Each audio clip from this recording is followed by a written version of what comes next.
Hi friends, அஸ்ஸலாமு அலைக்கும். நம்ம இன்றைக்கி என்ன பார்க்க போகிறோம்னா, ஒரு சூப்பரான சட்னி தாங்க. இந்த சட்னி வந்து அவ்வளோ டேஸ்ட்டாக அவ்வளோ சூப்பராக இருக்கக்கூடிய ஒரு சட்னி.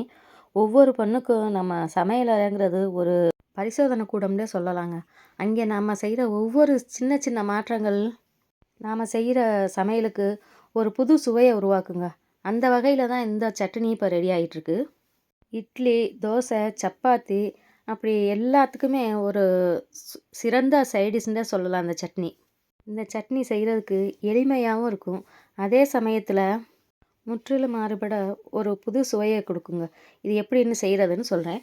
முதல் நம்ம வாணலில் நல்லா சூடு பண்ணிக்குவோம். சூடு பண்ணிவிட்டு 2 ஸ்பூன் வந்து ஜீரகம், அதாவது நம்ம டீஸ்பூன் இது. அந்த டீஸ்பூனில் வந்து 2 டீஸ்பூன் வந்து நம்ம ஜீரகம் எடுத்துப்போம். இந்த ஜீரகம் வந்து கருக்கக்கூடாது. கருக்காத அளவுக்கு நம்ம பொன்னிறமாக வர்ற அளவுக்கு நம்ம இந்த ஜீரகத்தை வறுத்து எடுத்துக்கணும். ஏன்னா அந்த சட்னிக்கு வந்து இந்த ஜீரகம் தாங்க ஒரு அருமையான சுவையை கொடுக்கக்கூடியது. இங்கே பாருங்கள், இது வந்து கட்டி பெருங்காயம். தூள் பெருங்காயம் இருந்தால் நம்ம வந்து எண்ணெய் போட்டு தாளிக்கையில் நம்ம போட்டுக்கலாம். ஆனால் என்கிட்ட தூள் பெருங்காயம் இல்லைங்கிறதுனால இந்த கட்டி பெருங்காயம் நான் ஏற்கனவே வறுத்து எடுத்து வச்சுருக்கேன். அந்த வந்து எப்போவுமே நான் கட்டி பெருங்காயம் நான் வறுத்து வச்சுப்பேங்க.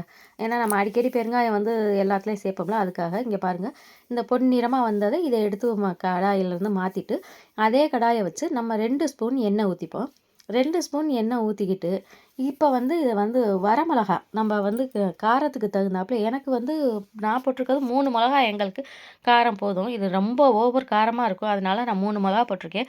உங்களுக்கு வந்து காரம் எந்த அளவுக்கு தேவையோ அந்த அளவுக்கு வந்து இந்த வரமிளகா போட்டுக்கோங்க.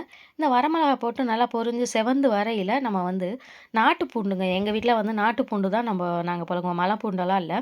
அந்த பூண்டு வந்து நம்ம இந்த பாருங்கள், இந்த கைப்பிடி அளவு, இந்த நான் காட்டியிருக்க அளவு நம்ம எடுத்துப்போம். இது ஒரு நாட்டு பூண்டு. நீங்கள் மலை பூண்டு எடுத்து புழங்குறவங்களா இருந்தால் ஒரு 10 பல்லு எடுத்துக்கலாம், அல்லது 15, உங்களுக்கு எவ்வளோ தேவையோ, உங்கள் சட்னி நீங்கள் எவ்வளோ செய்கிறீங்களோ அந்த அளவுக்கு எடுத்துக்கோங்க.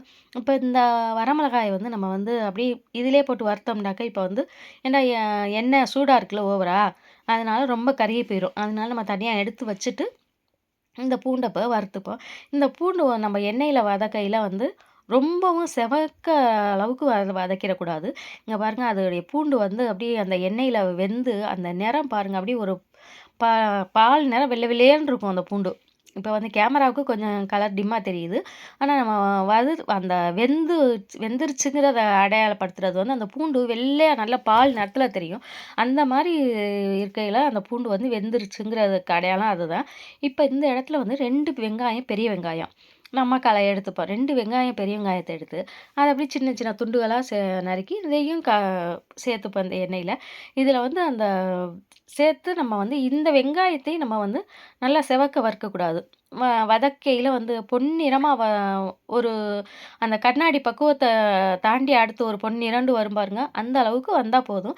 இப்போ இந்த இடத்துல வந்து நம்ம மிளகாயை போட்டுப்போம். ஏன்னா வெங்காயம், பூண்டு எல்லாமே வந்து சேர்ந்துருச்சுல, அதனால வந்து கொஞ்சம் அனல் கம்மி, சூடு கம்மியாக இருக்கும். அதனால இப்போ வந்து மிளகாயை போட்டு அதோட சேர்த்து நம்ம வதக்கிக்கிட்டு வருவோம். இங்கே பாருங்கள், இப்போ வந்து வெங்காயம் வந்து கண்ணாடி பக்குவம் வந்துருச்சு. இந்த பக்குவம் வந்தோடனே நம்ம சுவைக்காக இதுக்கு தேவையான உப்பு போடுவோம்.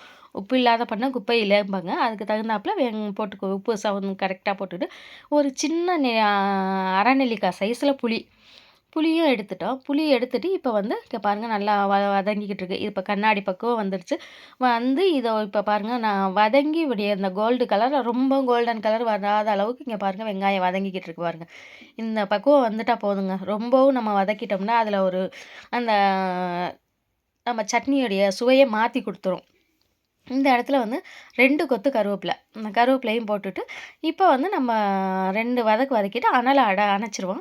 அணைச்சிட்டு இதை எடுத்து நல்லா ஆற வச்சுருவோம். ஆற வச்சுட்டு நம்ம இதை ஃபஸ்ட்டு போய் மிக்சியில் நல்லா அடித்து கொண்டுட்டு வந்துடுவோம். இந்த ஜீரகம் எல்லாத்தையும் ஒன்றாவே சேர்த்து தாங்க அடிக்கணும், மறந்துடாதீங்க. ஜீரகம் தனியாக எடுத்து வச்சுருக்கோம். இப்போ நான் மிக்சியில் எடுத்துகிட்டு வந்துட்டு அரைச்சி எடுத்துகிட்டு வந்து அந்த நம்ம வதக்கணும்ல அதே பாத்திரத்தை நம்ம வச்சுக்குவோம். ஏன்னா அதில் வந்து வெறும் வெங்காயம் அது தானே, பூண்டு தானே வதக்கணும். அதனால் அந்த பாத்திரம் பாருங்கள் சுத்தமாக க்ளீனாக இருக்குது. நம்ம எடுத்ததுக்கப்புறம் அதில் வந்து நம்ம தாளிக்கிறதுக்காக 1 ஸ்பூன் எண்ணெய் போட்டுக்குவோம். ஏற்கனவே இந்த சட்டியில் வந்து எண்ணெய் போட்டு வதக்குனதுனால அதில் வந்து எண்ணெய் இருக்குது. அதனால் நான் கம்மியாக 1 ஸ்பூன் எண்ணெய் ஊற்றிட்டு மிளகுங்கிறேன், கடுகு வந்து கொஞ்சமாக தாளிப்புக்கு தகுந்தாப்புல கொஞ்சோண்டு கடுகு, உளுந்தம்பருப்பு. நான் கடுகு ரொம்ப போட மாட்டேன், எங்கள் வீட்டு கம்மியாக தான் போடுவோம். இந்த பாருங்கள், இந்த அளவு தான் போட்டிருக்கேன். இப்போ உளுந்தம்பருப்பு கொஞ்சம் போட்டுப்போம். இந்த உளுந்தம்பருப்பு வந்து ஒவ்வொருத்தன் வந்து எண்ணெயில போட்ட உடனே அப்படியே பொரிஞ்சு வரையில வந்து உளுந்தம் பருப்பு வந்து தாளிச்சு எடுத்துருவாங்க. ஆனா இந்த அந்த நம்ம தாளிச்ச வாசமே இருக்காதுங்க. இங்க நல்லா உளுந்தம் பருப்பு பொன்னிறமா அத பாருங்க.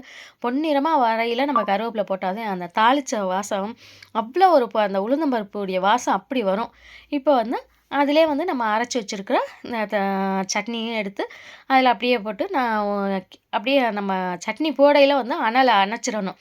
அடுப்பு எரியக்கூடாது. எரியாம அந்த அனல்ல அந்த சட்டியில போட்டு அந்த எண்ணெயெல்லாம் எங்கும் படுறாப்புல நல்லா கிண்டி விட்டு, இப்போ வந்து ஒரு பாத்திரத்துக்கு மாத்தியாச்சு. இப்ப பாத்திரத்துக்கு மாத்திட்டு, இப்ப பாருங்க சாப்பாட்டுக்கு வைக்கிறேங்க பாருங்க. பாத்திரத்தில மாத்தி எடுத்தாச்சுங்க. மாத்தி எடுத்துட்டு இத வச்சு சாப்பிட்டா, எங்க வீட்ல எல்லாருமே டேஸ்ட்டு சூப்பரா இருக்கு. அவ்ளோ நல்லாருக்கு அப்படின்னு கேட்டு கேட்டு வாங்கி சாப்பிட்டாங்கங்க. இந்த 4 இட்லி சாப்பிடுற இடத்துல 8 இட்லி சாப்பிடக்கூடிய டேஸ்ட்டு அந்த ஜீரகம் நம்ம வறுத்து சேர்த்துருக்கோம் பாருங்க. அந்த ஜீரகத்துடைய வாசமும், அந்த டேஸ்ட்டும் அவ்வளவுதான் டேஸ்ட் அவ்வளோ நல்லா இருந்துச்சுங்க. இங்க பாருங்க. இப்போ சூடான இட்லி, தக்காளி சட்னி தக்காளி சட்னிங்கிறேன். இந்த சட்னிக்கு அவ்வளோ டேஸ்ட்டா இருக்கு. இதே பக்குவத்தில நீங்களும் செஞ்சு சாப்பிட்டு பாருங்க. என்னுடைய சமையல் எப்படி இருக்குங்கிறத நீங்க எனக்கு கமெண்ட் பாக்ஸ்ல சொல்லுங்க. இந்த டேஸ்ட் உங்களுக்கு பிடிச்சிருந்தா, இதே போல செஞ்சு பாருங்க. இந்த வீடியோ உங்களுக்கு பிடிச்சிருந்தாக்க, உங்க அப்படியே உங்கள் நண்பர்களுக்கு ஷேர் பண்ணுங்க. இத விட சூப்பரான அடுத்த ஒரு வீடியோவுல உங்கள சந்திக்கிறேன். அஸ்ஸலாமு அலைக்கும்.